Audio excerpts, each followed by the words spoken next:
Welcome back सभी का। Shares करेंगे। Thank you. तो मेडिटेशन करके बड़ा रिलैक्स फील होता है, चार्ज हो जाता है, हमारा माइंड भी चार्ज होता है, उसका इफेक्ट हमारी बॉडी पे पड़ता है। तो हम लोग यहाँ पर हर दिन इकट्ठा होते हैं, सुबह-सुबह रेडी होकर के एक डिसिप्लिन्ड मैनर में, वो अपनी बॉडी को गुड हैबिट्स हम सिखा रहे हैं एक तरीके से। गुड हैबिट्स सिखा रहे हैं मतलब हमें टाइम पर एक हैबिट हो गई है, हमारे हार्मोन्स उसी अकॉर्डिंग प्रोड्यूस होते हैं, हमारा माइंडसेट वैसा होता है कि हम टाइमली यहाँ मेडिटेशन करते हैं, उसके बाद कुछ चीज़ें सीखते हैं और उसको इम्प्लीमेंट करते हैं। उसके अलावा जब हम लोग एक साथ हमारी बॉडी डिमांड करती है, किसी भी चीज़ का टाइमिंग हम फिक्स कर लेते हैं, ब्रेक बैड हैबिट के लिए तो हमारी बॉडी ऑलरेडी रेडी ही रहती है। कुछ भी बैड हैबिट सिखाने की ज़रूरत नहीं होती है, हर समय कुछ हम अच्छा भी करना चाहेंगे, तो हम हमारा मन जो है वो हमेशा आपको पीछे खींचेगा। यदि हम सपोज़ डेली बोलते हैं कि हमें 5 बजे उठ कर के एक्सरसाइज करना है या 6 बजे करना है, तो बार-बार हर दिन हमारा मन होता है कि हम सोते रहें, वो अच्छी हैबिट जल्दी हमें होती नहीं है। तो वही चीज़ है यहाँ पर हम हर दिन जितना डिसिप्लिन्ड वे में बैठते हैं, सीखते हैं और उसको करते हैं, तो धीरे-धीरे हमें इम्प्लीमेंट आता है, चेंजेज़ आते हैं और हार्मोन्स उस अकॉर्डिंग प्रोड्यूस होना शुरू होता है, हमारे लाइफ़स्टाइल में चेंज होता है। लाइफ़स्टाइल में चेंज का मतलब है कि जो हमारे जीने का तरीका है, वो पैटर्न जो हमने बिगाड़ा हुआ है, उस चीज़ को हम धीरे-धीरे चेंज करने की कोशिश करते हैं। तो उसका नतीजा होता है कि धीरे-धीरे बहुत अच्छा इम्प्रूवमेंट आता है और हम एक दिन मेडिसिन फ्री हो जाते हैं। अदरवाइज़ जो लोग यहाँ सेशन से बाहर हैं, जिन्हें अवेयरनेस नहीं है, वो लोग बहुत ज़्यादा दुखी और परेशान हैं हेल्थ के मामले में ख़ास करके, क्योंकि मैक्सिमम जो है लाइफ़स्टाइल डिज़ीज़ है हमारे आस-पास, हमारे सराउंडिंग में, हमारी फैमिली में, कोई न कोई मेंबर जो है sugar, BP, cholesterol, thyroid, joint related issue से ज़रूर सफ़र कर रहा है और ओबेसिटी की तो कोई काउंटिंग ही नहीं है, उन्हें अंदाज़ा ही नहीं है कि वेट कितना होना चाहिए, कोई बीएमआई का उन्हें एग्ज़ैक्टली नॉलेज नहीं है और इस चीज़ को वो बीमारी में काउंट भी नहीं करते हैं। ख़ास करके आज जो मैं टॉपिक पे बात करने वाली हूँ थायराइड। थायराइड का तो इतना ज़्यादा केस है कि मुझे नहीं लगता कि कोई भी घर बाकी होगा। मोस्टली जितने भी ओबेसिटी वाली केसेज़ हैं, ख़ास करके लेडीज़, एक नहीं भी कुछ रहता है तो यदि वेट लॉस का भी केस है तब भी उनके पीछे का रीज़न जो होता है वो थायराइड होता है। तो मुझे लगा कि ये इम्पोर्टेंट बहुत ज़्यादा इम्पोर्टेंट टॉपिक है और बहुत दिनों से डिमांड भी थी लोगों की कि इस चीज़ को ज़रूर डिस्कस करना चाहिए। तो इसलिए आज मैं इस टॉपिक पे डिस्कस करूँगी। अदरवाइज़ तो डाइजेशन रिलेटेड इश्यूज़ है, हेयर फॉल है, स्किन रिलेटेड इश्यूज़ है, नींद नहीं आने की प्रॉब्लम है, बहुत ज़्यादा आज के डेट में हो चुका है। तो ये सारी चीज़ें अच्छी बात है कि हमारे विल पावर पर है। यदि हम डिपेंड करता है कि हम उसको कंट्रोल करना चाहते हैं, तो हम कर सकते हैं। अदरवाइज़ कोई भी कितना भी आप डॉक्टर को दिखा लीजिए, डायटीशियन के पास चले जाइए, कहीं भी चले जाइए, कोई सॉल्यूशन नहीं है, यदि आप रेडी नहीं है उसको करने के लिए तो। तो आज जो मैं बात करने वाली हूँ थायराइड को लेकर के, सबसे पहली बात तो ये थायराइड का केस जो है जेंट्स में भी होता है, लेडीज़ में भी होता है, किसी को भी हो सकता है। क्योंकि ये ग्लैंड है, थायराइड ग्लैंड है और बहुत सारे ग्लैंड हमारे बॉडी में है जो हार्मोन प्रोड्यूस करते हैं, आप लोगों को सबको पता है। तो उसमें एक जो होता है हमारा थायराइड ग्लैंड होता है और वो होता है कहाँ पे? यहाँ पे होता है। ये जो नोड्यूल्स बने हुए हैं ना यहाँ पे जस्ट बटरफ्लाई के जैसा होता है वो शेप में। तो उसका शेप जो होता है बटरफ्लाई के जैसा रहता है, वो थायराइड ग्लैंड है जिसको कि थायरॉक्सिन हार्मोन प्रोड्यूस करना है। जैसे कि डायबिटीज़ के केस में हम बोलते हैं, हम लोग सभी लोग जानते हैं इंसुलिन प्रोड्यूस होता है। वो भी एक तरीके से हार्मोन है, वो भी हार्मोन है और ये सारी चीज़ें खुद ही हमारी बॉडी बनाती है। कितना बनाती है और कब कितना प्रोड्यूस करना है वो उसका काम है, बॉडी खुद ही वो ऑटो ऑटो मोड में चलती है, वो उसमें आपको कुछ करने की ज़रूरत नहीं होती है। एक ऐज के बाद थोड़ा-सा स्लो डाउन हो जाता है, हमारा मेटाबॉलिक रेट जो होता है वो थोड़ा-सा स्लो होता है, वो नेचुरल प्रोसेस है। लेकिन हमारा लाइफ़स्टाइल इतना बिगड़ा हुआ है आज के डेट में कि उसको हमने खुद ही बिगाड़ कर के रखा हुआ है और कब वो आ जाता है, ऐसा चेंज हो जाता है हमारे अंदर, वो हमें पता भी नहीं चलता है। तो ये जो चीज़ें हैं लेडीज़ लोगों के केस में बहुत सारे फेजेज़ ऐसे आते हैं जहाँ पे हार्मोन्स आपके डिस्टर्ब होते हैं। बहुत सारी बच्चियों में जब वो स्टार्ट होता है एमसी स्टार्ट होने का टाइम होता है, उस समय भी हार्मोन्स चेंज होते हैं, उस समय तो थोड़े कम होंगे, प्रेगनेंसी के टाइम में होगा। आफ्टर प्रेगनेंसी बहुत सारे चांसेस होते हैं उस समय क्योंकि प्रोजेस्टेरॉन और एस्ट्रोजन जो हार्मोन है, वो वहाँ पर डिस्टर्ब जहाँ हुआ कि उसकी वजह से फिर उसका साइड इफेक्ट है कि आपको वो टेस्ट कराएँगे तो मे बी कि थायराइड आपके बढ़े हुए आ जाएँ। शुगर भी आ जाता है उसमें आफ्टर डिलीवरी के केस में या प्रेगनेंसी ड्यूरेशन प्रेगनेंसी। जेंट्स लोगों के साथ भी हो सकता है क्योंकि स्ट्रेस लेवल आजकल बहुत हाई है, लेडी हो या जेंट्स हो, तो स्ट्रेस का लेवल बहुत ज़्यादा उसका बहुत मायने रखता है और उसमें जो आपके हार्मोन सेरोटोनिन प्रोड्यूस होते हैं, वो बहुत ज़्यादा बैड इम्पैक्ट करता है। यदि वो ज़्यादा प्रोड्यूस होने लगेगा तो फिर आपको ये हार्मोन्स इम्बैलेंस करेगा और फिर हार्मोन्स इम्बैलेंस होगा तो आपके थायराइड थायरॉक्सिन जो आपके हार्मोन प्रोड्यूस होने चाहिए जितना, वो फिर वहाँ पर डिस्टर्ब हो जाएगा। तो उसकी वजह से ये सारे रीज़न्स होते हैं कि आपका वो डिस्टर्ब होता है, तो बहुत सारी चीज़ें आपकी ओवरऑल आपको सिम्पटम भी आपको फ़ील होने लगता है। तो उसके पीछे क्या है कि जब और इसका काम क्या है? ये मेटाबॉलिक रेट जो है आपके बॉडी का मेटाबॉलिज़्म है, उसको ये मेंटेन करने का काम करता है। मेटाबॉलिज्म को मेंटेन करने का मतलब हुआ कि मेटाबॉलिज्म हुआ इंटरनली जो भी ऑर्गन आपके काम कर रहे हैं, उसका मैनेजमेंट करना है इसको। जब मैनेजमेंट ही बिगड़ गया, तो पूरा बॉडी का बैलेंस ही बिगड़ जाएगा। तो वो मेटाबॉलिज्म आपका जब सही रहता है, तो आपका डाइजेशन भी सही रहता है, सारी चीज़ें आपकी प्रॉपर कंडीशन में चलती रहती है। वो चीज़ जैसे ही डिस्टर्ब होगा, तो इसका मतलब क्या हुआ कि थायरॉक्सिन हार्मोन जो है बेसिकली स्पेसिफिक हार्मोन होते हैं T3 एंड T4 वो प्रोड्यूस करती है। तो T3 जो होता है वो एक्टिव होता है और T4 जो होता है वो इनएक्टिव होता है। ये चीज़ बहुत जानने की ज़रूरत है हमें और ख़ास करके जब हम टेस्ट कराते हैं, डॉक्टर हमें 3 टेस्ट करवाते हैं। T3, T4 and TSH। है ना? 3 टेस्ट करवाते हैं और उसके रीडिंग के बेसिस पर आप चेक करते हैं, उसका नॉर्मल रेंज भी दिया रहता है, आप उसको चेक करते हैं और फिर पता करते हैं कि हमारा ये थोड़ा-सा भी अप एंड डाउन हुआ तो आप घबरा जाते हैं, अपना स्ट्रेस लेवल हाई कर देते हैं। तो जो T4 होता है उसको बोलते हैं थायरॉक्सिन, सॉरी हाँ, थायरॉक्सिन जो होता है वो इनएक्टिव होता है और T3 जो होता है उसको मेडिकल टर्म में बोलते हैं ट्राई आयोडोथायमिन, जो कि एक्टिव होता है। और ये प्रोड्यूस कैसे होता है? हमारे बॉडी में बहुत सारे ग्लैंड होते हैं, जैसे कि हाइपोथैलेमस ग्लैंड होता है। उसका काम होता है कि वो पिट जैसे ही आपके बॉडी में शुगर लेवल आपका डिस्टर्ब हुआ या फिर हार्मोन्स लेवल डिस्टर्ब हुआ आपके उसमें तो आपको जैसे ही वो पता चलता है, तो ये जो ग्लैंड है आपके हाइपोथैलेमस ग्लैंड वो पिट्यूटरी ग्लैंड हमारे ब्रेन में होता है और उसको वो बोलता है कि आप प्रोड्यूस करो टीएसएच को जो स्टिमुलेटिंग हार्मोन है। स्टिमुलेटिंग हार्मोन की मतलब कि बॉडी को बैलेंस कर रहा है।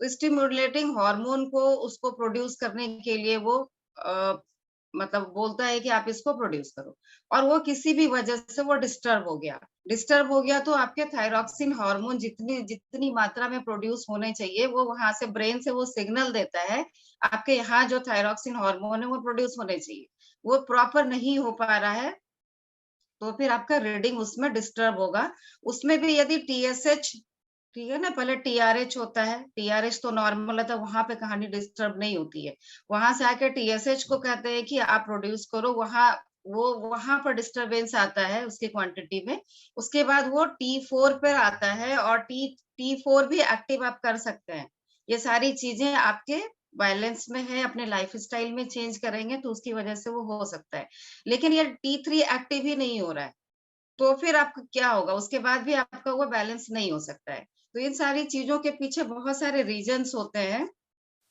और इसमें 2 टाइप का होता है। एक तो हाइपोथायरॉयडिज़्म होता है, एक हाइपरथायरॉयडिज़्म होता है। दोनों का नाम से ही पता चल रहा है। हाइपो में क्या होता है कि आपको थायरॉक्सिन हार्मोन बहुत कम प्रोड्यूस हो रहा है। कम प्रोड्यूस कब हो रहा है? जब आपका मेटाबॉलिक रेट स्लो हो रहा है। जो भी आप खाना ले रहे हैं, 1500 कैलोरी आपने ले लिया, तो वो कंज़्यूम कर पाएगा 1200 कैलोरी सपोज़, ठीक है ना? 1500 1600 कैलोरी अब तो कुछ भी खा लेते हैं अनटाइमली जितना भी दो 2000 कैलोरी खा लिया। तो सपोज़ कि मैंने 1500 कैलोरी इनटेक किया, तो वो जो है कैपेसिटी नहीं है उसकी, मेटाबॉलिक रेट स्लो हो गया है। ऑर्गन आपके स्लो हो चुके हैं, वो उसकी कैपेसिटी नहीं है कि प्रॉपर वो डाइजेस्ट करे या फिर उसको एसिमिलेट करे। तो उस कंडीशन में क्या होगा, 300 जो कैलोरी है वो आपको एक्स्ट्रा हो जाएगी। एक्स्ट्रा होगी तो वो फैट में कन्वर्ट होगा और वो स्टोर हो जाएगा आपकी बॉडी में। तो यही रीज़न है कि जितने भी थायराइड वाले केस मोस्टली जो होते हैं वो हाइपोथायरायडिज़्म वाले केस होते हैं और उनका वेट गेन वाला इश्यू होता है। वो उस केस में उसको बॉडी को बैलेंस करना पड़ेगा, लाइफ़स्टाइल में चेंज करना पड़ेगा और वेट को उसको रिड्यूस करना ही पड़ेगा। सेकंड केस होता है हाइपरथायरॉयडिज़्म। यहाँ पे क्या होता है कि कभी-कभी आपके हार्मोन्स कुछ ज़्यादा ही प्रोड्यूस हो गए, ज़्यादा ही एक्टिव हो गए, तो ज़्यादा एक्टिव हो गए तो टॉक्सिसिटी बढ़ा देगा। कुछ ज़्यादा ही ऑर्गन आपके फास्ट काम करने लगेंगे, तो ज़्यादा जब प्रोडक्शन होगा, तो टॉक्सिन्स ज़्यादा निकलेंगे बॉडी से, तो ज़्यादा टॉक्सिन्स निकलेंगे तो वो भी आपको नुकसान करते हैं। उस केस में ज़्यादा जब एक्टिव है तो बड़ा फास्ट सारा काम चल रहा है, तो उसमें क्या होगा, आपका बॉडी का वेट लॉस होगा। तो 2 तरीके का केस हम लोग नॉर्मली देखते हैं। थर्ड भी केस होता है, थर्ड केस को बोलते हैं हशीमोटोज़। हशीमोटोज़ क्या होता है? ये ऑटो इम्यून डिसऑर्डर होता है। ऑटो इम्यून डिसऑर्डर का मतलब जैसे कि टाइप 1 डायबिटीज़ में जैसे जेनेटिक का उसमें बहुत बड़ा रोल होता है, तो जस्ट वैसा ही होता है। इसमें भी सिम्पटम आपको सेम होते हैं, आपको पता नहीं चलेगा जब तक आप टेस्ट नहीं कराएँगे, वो डॉक्टर ही पकड़ पाते हैं। थोड़ा-सा सिम्पटम में डिफरेंस ये होता है कि जो हाइपोथायरायडिज़्म वाले केस हैं, ओबेसिटी वाले केस में जो होता है, सेम इसमें होता है। इसमें बस या तो एक्सट्रीम वाले कॉन्स्टिपेशन होगा, बहुत ही एक्सट्रीम कि कुछ भी कीजिए आपका वो कंट्रोल नहीं हो रहा है, या बहुत ज़्यादा आपको डायरिया वाला केस हो जाएगा। तो ये वाला केस ऐसे नॉर्मली कम होता है और नहीं हो तो अच्छा है, क्योंकि नॉर्मल वाले जो हाइपर और हाइपो वाले हैं, वो उस पर हमारा कंट्रोल होता है। जैसे टाइप टाइप 2 डायबिटीज़ है, वो लाइफ़स्टाइल रिलेटेड डिज़ीज़ है। जस्ट थायरॉइड का भी केस वही है। इसमें बस यही है कि आपको इंसुलिन इंसर्ट नहीं करना पड़ता है, आपको टेबलेट फॉर्म में आप लेते हैं। टेबलेट फॉर्म में ले लेते हैं और अपने आप का वो डोज़ आप मेंटेन करते हैं। डोज़ भी डॉक्टर क्या करते हैं, डोज़ आपका डॉक्टर जो है आपका चेक करते हैं टीएसएच लेवल। वो नॉर्मली देखते हैं 1 टू 6 के बीच में है तो उसके अकॉर्डिंग वो सही रहता है, यदि उससे ऊपर बढ़ता है 7 टू 8 रहता है तो उसके हिसाब से वो डोजेज आपका स्टार्ट करते हैं। 12.5 नॉर्मली रहता है, 25 एमजी से लेकर के आपको 150 एमजी तक का की आपको दवा प्रिस्क्राइब करते हैं। तो ये चीज़ जो आपका टीएसएच लेवल देख कर के नॉर्मली आप अपना भी अंदाज़ा लगा सकते हैं कि अब हमें यदि 1 टू 6 के बीच में तो मेडिसिन की रिक्वायरमेंट नहीं है। तो जब भी मेडिसिन आप जब भी छोड़ेंगे या स्टार्ट करेंगे, वो डॉक्टर के गाइडलाइंस में ही करेंगे, क्योंकि ये डॉक्टर का पार्ट है। हमारा जो पार्ट होता है वो डाइट को चेंज कराने का, आपके लाइफ़स्टाइल को चेंज करा करके, उसमें उसके बेसिस पे क्या इम्प्रूवमेंट हो सकता है और वो 100% बेनिफिट उसका आपको हो सकता है, पता चल जाता है, क्योंकि बहुत सारी चीज़ें हम गलती से खा भी लेते हैं, जिसका हमें पता नहीं होता कि क्या खाना चाहिए। और बहुत सारी चीज़ें जो डेफ़िशिएंसी है, वो हम फुलफ़िल नहीं करते हैं।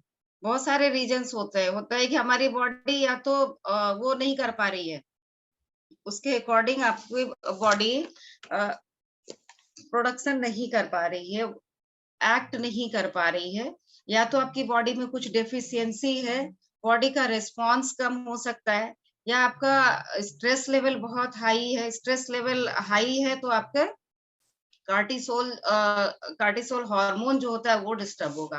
तो ये सारी चीज़ें होती हैं, तो ये सारी चीज़ें हमारे कंट्रोल में हैं। यदि कोई भी चीज़ की डेफ़िशिएंसी है, ख़ास करके डेफ़िशिएंसी क्या होता है, इसमें आपको प्रोटीन की डेफ़िशिएंसी होती है आपकी बॉडी में बहुत ज़्यादा। नॉर्मली मोस्टली केसेज़ में प्रोटीन की डेफ़िशिएंसी होती है।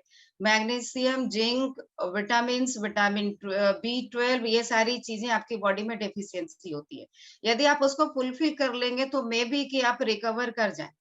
उसमें भी कि टीएसएच से टी4 तक तो चली जाएगी बात, टी4 भी प्रोड्यूस हो जाएगा, आपका प्रॉपर बैलेंस में रहेगा, लेकिन वो टी3 एक्टिव नहीं होगा यदि सेलेनियम की कमी रहेगी तो। तो ये सारी चीज़ें जब आपको नॉलेज ही नहीं रहेगा तो आप पूरा कहाँ से करेंगे? दूसरी बात कि आप प्रॉपर डेली बेसिस पे वो जिंक और प्रोटीन और मैग्नीशियम एंड सेलेनियम ये कहाँ से मैनेज करेंगे? ये आपकी बुद्धि पर डिपेंड करता है। यदि आपको कोच गाइड कर रहे हैं, कोई इस प्लेटफ़ॉर्म पर ले करके आ रहा है और उसके बाद भी आप अपने उस पे लगे हुए हैं, तो कोई सॉल्यूशन नहीं है इसका। और दूसरी बात कि इस केस में आपको कैल्शियम जो होता है, क्योंकि वो जब टी4 प्रोड्यूस होता है, तो कैल्सिटोनिन भी प्रोड्यूस होता है। उसका लिंक आपके कैल्शियम से होता है। नॉर्मल केस में आप देखेंगे थायराइड के वाले उसको डॉक्टर ज़रूर आपको कैल्शियम प्रिस्क्राइब करते हैं। क्योंकि आपका कैल्शियम लेवल बहुत कम हो जाता है, वो एब्ज़ॉर्ब नहीं होता है, बॉडी में एब्ज़ॉर्ब ही नहीं हो रहा है। यदि नॉर्मल डाइट से आप ले भी रहे हैं, तो बॉडी एब्ज़ॉर्ब ही नहीं कर पा रही है। तो विटामिन डी की डेफ़िशिएंसी होगी आपकी बॉडी में। तो ये सारी चीज़ें, बहुत सारी चीज़ें हैं जहाँ आपको डेफ़िशिएंसी है। इसके साथ-साथ क्या है कि डाइजेशन का लिंक है। आपका T4 जो है वहाँ लीवर में जाकर के कन्वर्ट नहीं हो पा रहा है, वो एनर्जी प्रोड्यूस नहीं कर रहा है। तो वहाँ पर आपका यदि फैटी लिवर का केस है, तो उस समय भी आपको अलर्ट हो जाना चाहिए कि हमें चेक करा लेना चाहिए एक बार थायराइड को। यदि कोलेस्टेरॉल लेवल हाई है, तो उसके पीछे भी वो लिंक होता है, इंटर रिलेटेड होता है सारी चीज़ें।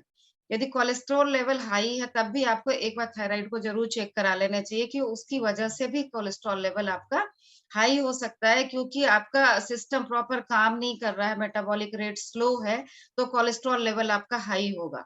और लेडीज़ लोगों के केस में पीसीओडी वाला केस होता है, क्योंकि 100% वो हार्मोन्स इम्बैलेंस है। तो थायराइड है, तो चांसेस है कि आपके पीसीओडी के केस होंगे, और वेट गेन तो होगा ही होगा, उसका वो नॉर्मल साइन है। दूसरी बात है कि डायबिटीज़ भी है, वो भी जो है आपको एंडोक्राइन हार्मोन्स प्रोड्यूस कर रहे हैं, तो हार्मोनल वो बैलेंस है, तो वहाँ पे शुगर होने के केसेज़ होते हैं, या दोनों चीज़ें होंगी। यदि थायराइड है, तो आपको शुगर होगा, शुगर है तो थायराइड होने के चांसेज़ होते हैं।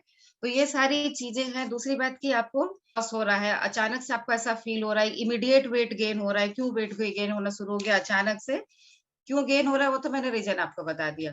और उसके अलावा भी बहुत सारे सिम्पटम है कि गले की आवाज़ आपको बहुत डिस्टर्ब हो रही है, कंटीन्यूअसली आपको लग रहा है कि बहुत खराब हो रही है आवाज़, तो उसके पीछे वो रीज़न हो सकता है कि आपका या तो बहुत ज़्यादा प्रोडक्शन हो रहा है या कम हो रहा है।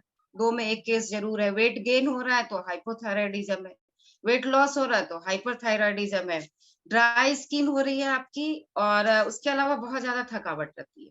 100% है, जब वो सेल्स में सारी चीज़ें जा नहीं पा रही है, एब्ज़ॉर्ब हो नहीं रहा है, तो जहाँ पर सेल के अंदर जो माइटोकॉन्ड्रिया है, उसका काम है एनर्जी में उसको कन्वर्ट करना, एटीपी के फॉर्म में।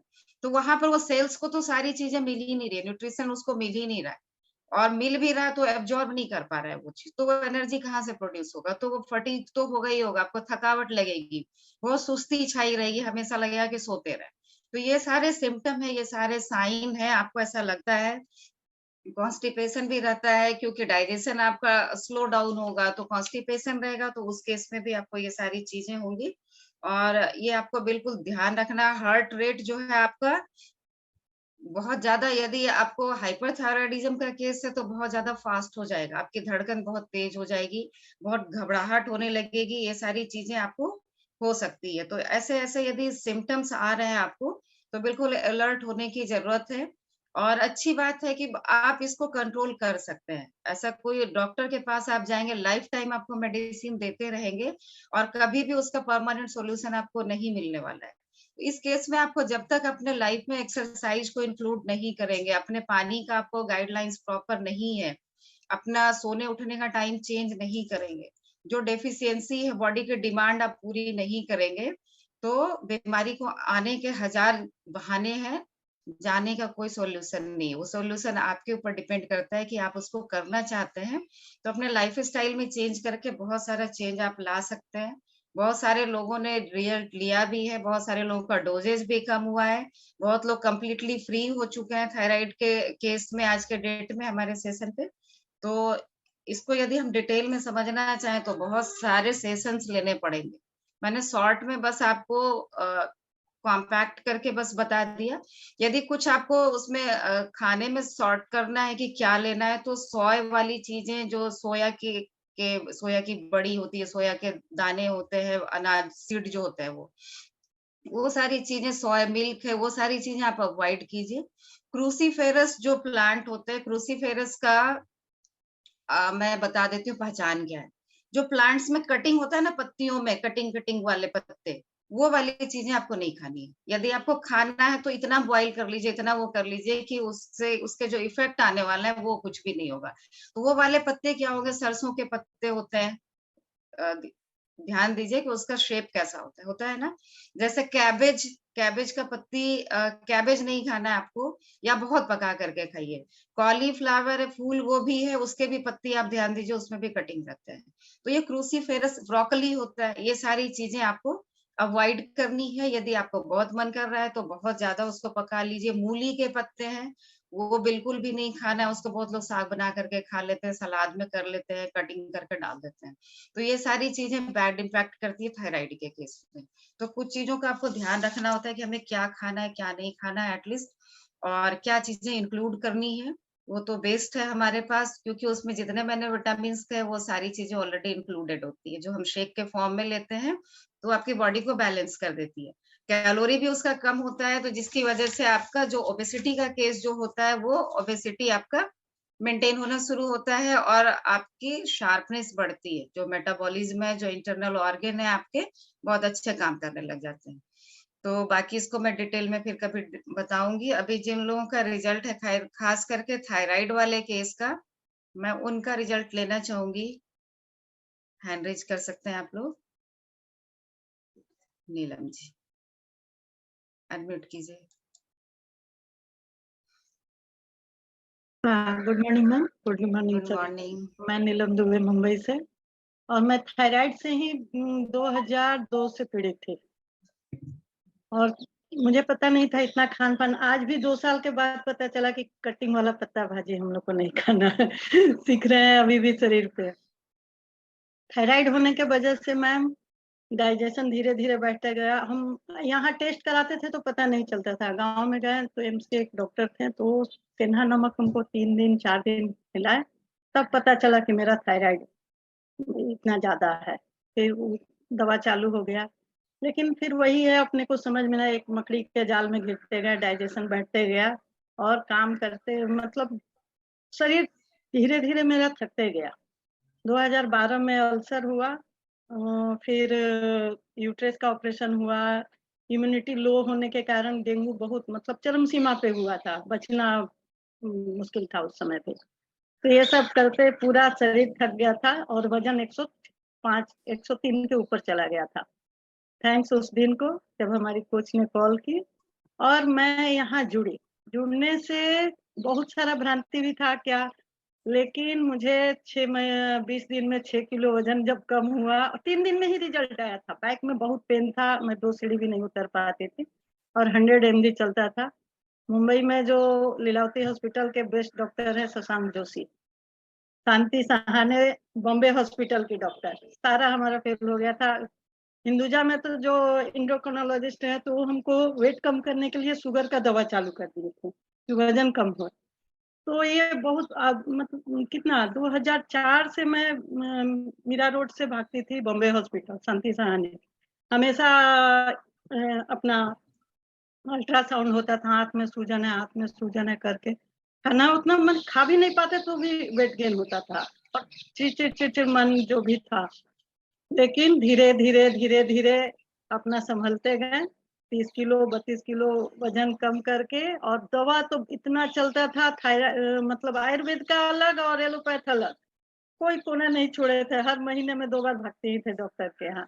और आज सब दवा 100 mg से आज 50 लेती हूँ, और अब लगता है कि और कम करना पड़ेगा। आज ही मैं बोली, लग रहा है मेरा थायराइड का डोज कम करना पड़ेगा बच्चा 50 से, इसलिए कि शरीर हमको समझ में आने लगता है। डोज ज्यादा जब जाता है ना, तो समझ में आता है। पहले ये सब समझ में नहीं था, मतलब कुछ नॉलेज नहीं था, ये सेशन का नॉलेज। और शेक तो ऐसा हमारे शरीर में कमाल किया कि हाँ, खड़ा कर दिया हमारे शेक में। तो थैंक यू मैम। और मैं केवल थायराइड से पीड़ित थी, शुगर बचा ली थी, बीपी बचा ली थी, कारण कि परहेज करते थे, लेकिन खाऊं तो क्या खाऊं, कुछ पछता नहीं था। Thank you. आज बहुत सारा हैंड रेज है। Thank you ma'am. Thank you Neelam ji. Clapping कर सकते हैं इनके लिए, कितना जबरदस्त रिजल्ट लिया है इन्होंने इतने सारे ऑपरेशन के बाद, और थायराइड का बिल्कुल डोज नहीं के बराबर है इनका। 32 केजी वेट भी रिड्यूस कर लिया है। कितना डॉक्टर का चक्कर लगा इनका, और उससे मुक्ति मिल गई, और हमेशा इनका स्माइली फेस दिखता रहता है हम लोगों को। तो ऐसा ही रिजल्ट चाहिए हमें, और वो सारा इनकी डेडिकेशन की वजह से, क्योंकि इन्होंने सोच लिया कि मुझे एनी हाउ मुझे उससे रिलीफ करना है अपने आप को, तो इन्होंने कर लिया। तो बहुत अच्छा रिजल्ट है।